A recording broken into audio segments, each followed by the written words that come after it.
बिस्मिल्लाहिर्रहमानिर्रहीम। पीस। आज हम बात करेंगे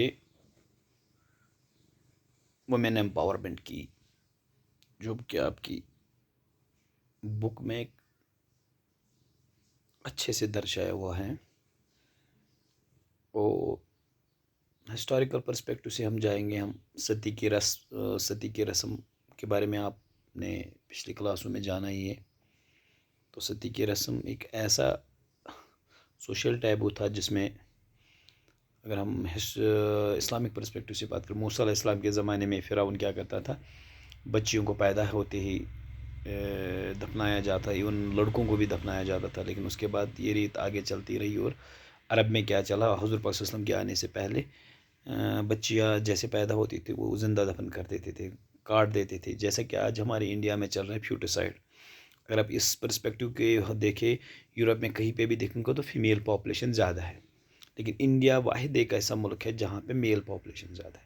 बिकॉज हम फ्यूटिसाइड्स यूज़ करते हैं, किलिंग करते हैं। जब भी हमें पता चलता है कि उसको सेक्स डिटर्मिनेशन दौरा वो में क्या है, तो हम क्या करते हैं, मैक्सिमम पेरेंट्स, इवन एक फ़ीमेल जो आप फीमेल होती है वो रेडी हो जाती है फीमेल को किल करने की।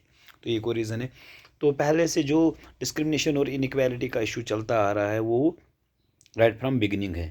तो उसके बाद हिस्ट्री में आए, इंडियन हिस्ट्री में भी बहुत सारे ऐसे लोग आए जिन्होंने इस पे काम करना चाहा। तो यहाँ पे मैं नाम लेना चाहूँगा जो आपकी टेक्स्ट बुक में भी है, राजा राम मोहन राव का। तो उनका एपिसोड में बताऊँ आपको, इसी डिस्क्रिमिनेशन और इनइक्वालिटी पर लेके। यहाँ दलित, यहाँ सेक्शंस थे सोसाइटी के, यहाँ अभी भी है। तो उसमें क्या किया कि उन्होंने एक बार एक हरिजन को अपॉइंट किया वाटर टैंकी पर। तो जब लोगों को पता चला, तो मैं बताऊं आपको, एक ऐसा इंसिडेंट है, एक बूढ़ी माँ थी 90 ईयर्स की। तो उन्होंने खाना पीना एकदम से छोड़ दिया, एकदम क्रिटिकल सिचुएशन हो गई। लेकिन जो राजा राम मोहन राय इसमें बता देते हैं कि एक ऐसी डिटर्मिनेशन, एक ऐसी एडमिनिस्ट्रेशन थी, ताकि उनका जो अकीदा था कि हम क्या करेंगे, इनइक्वालिटी पे काम करना है। तो उन्होंने मुलाजिम को चेंज नहीं किया। तो लास्ट में क्या हुआ कि कुछ दिन बाद लोगों को आदत पड़ गई और उन्होंने वो हरिजन वाटर मैनेजमेंट के साथ काम करता रहा और लोगों ने एक्सेप्ट किया।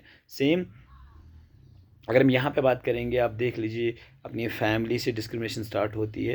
फैमिली में यहाँ तक अगर इस पिछले कुछ 2 3 4 डिकेड पीछे चले जाएंगे, हम क्या करते थे, मैक्सिमम पेरेंट्स प्रेफर करते हैं रूरल एरियाज़ में कि अपनी बेटियों को गवर्नमेंट स्कूल में खोलते हैं, चलो पढ़ेंगे, इनका पराया माल है, पता नहीं कहाँ जाएंगे क्या नहीं करेंगे। लेकिन अपने बेटों को क्या करते, preferably with proud and this क्या करते थे, प्राइवेट इंस्टीट्यूट्स में एडमिशन करवाते थे और उनको ज़्यादा एक्सेस और फैसिलिटीज़ भी मिलती थी।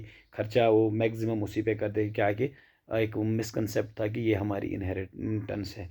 हालांकि अगर आपको अभी के ध्यानियों का पता है, इतना एम्पावरमेंट आया, आज आपकी माँ का नाम मार्कशीट पे आता है, आधार पे आता है, तो बिना उसके कोई कंप्लीशन नहीं। हालांकि यहाँ पे एक कानून भी आया है कि हम क्या कर सकते हैं कि पेरेंटेज में मदर्स नाम है, फादर्स नेम रहना ज़रूरी नहीं है। तो ये एक कंसेप्ट जो ग्रो हो रहा है कि जो मैक्सिमम हम क्या कहते थे कि इनइक्वालिटी थे। और एक दो और एग्जांपल मैं जोड़ना, 1928 में इंग्लैंड में पहली बार लेडीज़ को वोट का राइट हुआ।